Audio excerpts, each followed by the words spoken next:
हमारा वतन सबसे तेज, सबसे आगे। चौमू विधायक रामलाल शर्मा इस अनूठे तरीके से मनाएंगे अपना जन्मदिन। 20 जून को चारों मंडल के कार्यकर्ता निकालेंगे आक्रोश रैली। प्रदेश कांग्रेस सरकार को प्रेस कॉन्फ्रेंस में लिया आड़े हाथों। नगर पालिका पर भी लगाए अपनी जेबें भरने का आरोप। भारतीय जनता पार्टी के हमारे चौमू विधानसभा के चारों मंडल अध्यक्ष 20 जून का कार्यक्रम को लेकर, 20 जून को मेरा जन्मदिन है, तो चर्चा परिचर्चा इस बात की गई कि इस 20 तारीख के कार्यक्रम को किस तरीके से हम मनाने का काम करें। लेकिन मैंने इनसे आग्रह किया कि मेरे जन्मदिन को अगर आप मनाना चाहते हो तो वर्तमान के अंदर कांग्रेस की सरकार है, आम जन परेशान है, पीड़ित है, दुखी है। पानी की समस्या, और पानी की समस्या भी इतनी गंभीर समस्या कि वादा इस बात का किया था चुनाव के अंदर वोट लेते समय कि हम बीसलपुर से जोड़ने का काम करेंगे। लेकिन इनकी नगरपालिका बने हुए भी 1.5 साल से अधिक समय बीत चुका है, लेकिन उसके बावजूद भी 2 कदम चलने का काम भी नहीं हुआ। आज अगर हम उस समय भारतीय जनता पार्टी की सरकार थी, अगर गुवाहाटी, जयसिंहपुरा और बलेखंड से पानी लेकर नहीं आते तो आज चौमू नगरपालिका के हालात क्या बनते।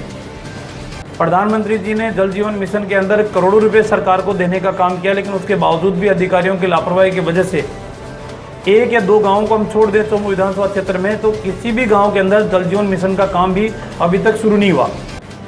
और पेयजल की इतनी गंभीर समस्या बनी हुई है कि टैंकर वाले को आज अगर रजिस्ट्रेशन करवाते हैं, आज पानी लाने के लिए बोलते हैं तो वो 5 दिन का टाइम लगता है, 5 दिन बाद में टैंकर आएगा। मुंह मांगे पैसे देने के बावजूद भी पानी नहीं मिला, और सरकार के नुमाइंदों के द्वारा कोई कठोर कार्रवाई नहीं करना, कोई काम नहीं करना। और प्रदेश के जो हालात जो बने हुए हैं, राजस्थान दुष्कर्म के मामले में नंबर 1 पहुँच चुका है। नाबालिग बच्चियों के साथ कम से कम 12 से 15 घटनाएं प्रतिदिन होना हम सबको शर्मसार करती है। आज बिजली की क्या हालत प्रदेश के अंदर बनी हुई है वो किसी से छिपी हुई नहीं है। तो बिजली है, पानी है, सड़क है, स्वास्थ्य है, इन सब को लेके अभी मंडल अध्यक्ष जी शहर के गजानंद जी कुमावत ने बताया कि मैं कल सरकारी हॉस्पिटल में गया था, और सरकारी हॉस्पिटल के अंदर मरीज परेशान इस बात से है कि वहाँ दवाइयाँ नहीं मिल रही।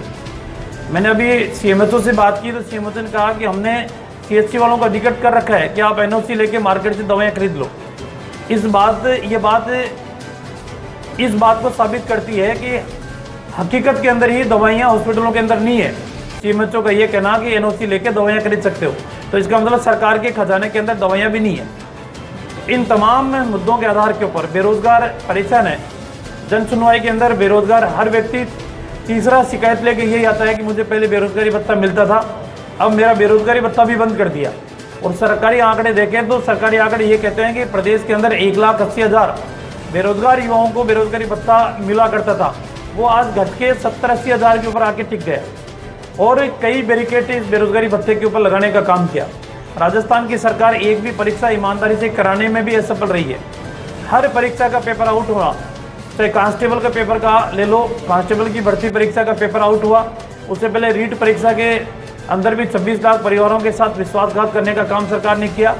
उससे पहले सब इंस्पेक्टर की भर्ती का पेपर भी लीक हुआ, अनेकों लाइब्रेरियन की भर्ती का पेपर भी लीक हुआ। एक भी परीक्षा ऐसी नहीं है कि जो ईमानदारी के साथ हो पाए, जिसके ऊपर युवा विश्वास करे।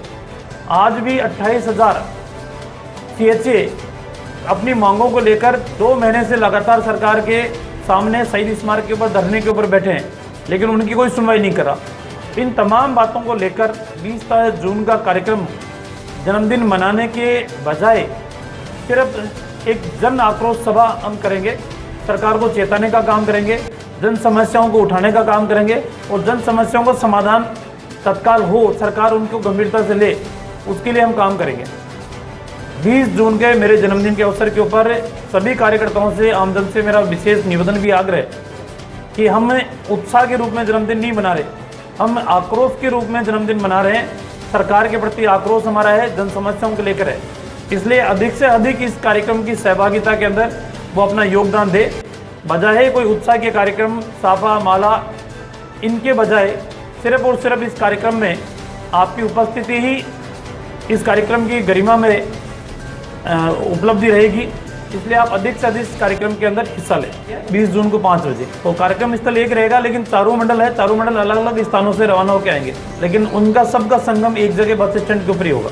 सरकार की गंभीरता सिर्फ अपनी सरकार बची रहे और अपनी सरकार को बचाए रखने के लिए जो इनके नुमाइंदे आज कांग्रेस के प्रतिनिधि जिन्होंने चुनाव लड़ाया, यहाँ जिनको मैं ये कहूँ कि सरकार के विधायक जो कांग्रेस के सिंबल के ऊपर जीते हुए हैं, वो रात को 12 बजे ये कहे कि हमें ये एसडीएम नहीं चाहिए तो सरकार उसको चेंज करती है। वो ये कहें कि हमें एसएचओ सुबह नहीं दिखना चाहिए तो सरकार उनकी बातों को प्राथमिकता देती है।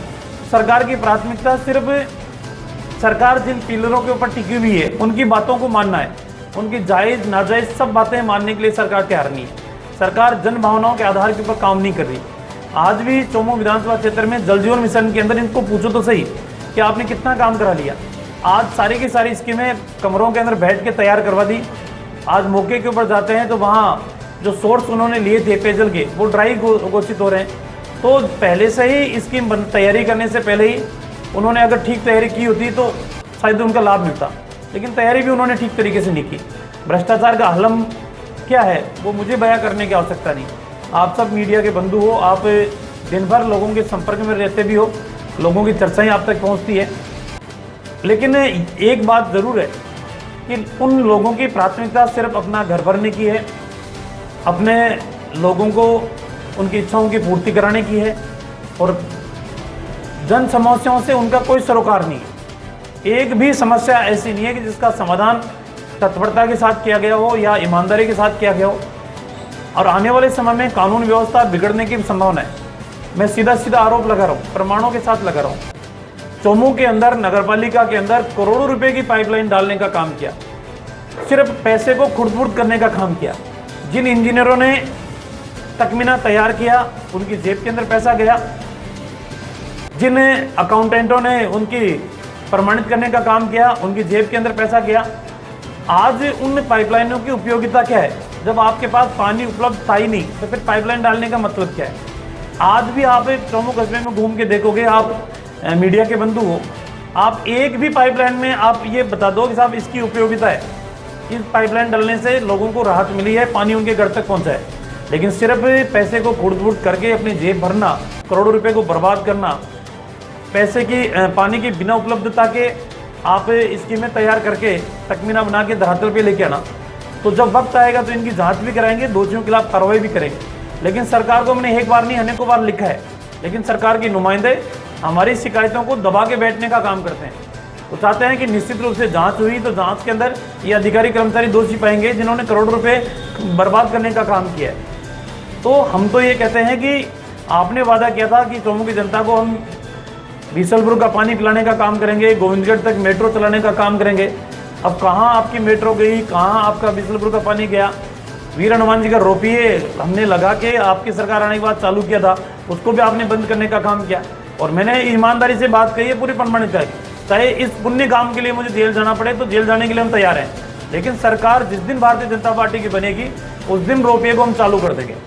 लेकिन जन भावनाओं की भी कदर नहीं है, लोगों की आस्था की कदर भी नहीं है, तो फिर आखिरकार सरकार के तंत्र का संचालन किस आधार पे आप कर रहे हैं? जन आक्रोश सभा भी हम इसीलिए कर रहे हैं कि सरकार ध्यान दे, सिर्फ अपनी जेब भरने का काम नहीं करे।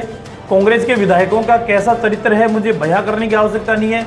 भरत सिंह जी सांगोद से आने वाले विधायक कई बार सरकार को पत्र लिखते हैं और यहाँ तक कि उदयपुर में हुई चिंतन शिविर के ऊपर भी उन्होंने पत्र मुख्यमंत्री को लिखा था कि कोटा के अंदर भ्रष्टाचार की गंगा बह रही है, क्या इसके बारे में भी आप चिंतन करोगे? इनके धौलपुर से आने वाले विधायक की क्या स्थिति है, जेल की सलाखों के पीछे जाके आए। अन्य विधायकों भी किस तरीके के कृत्य में लिप्त है मुझे बयां करने की आवश्यकता नहीं।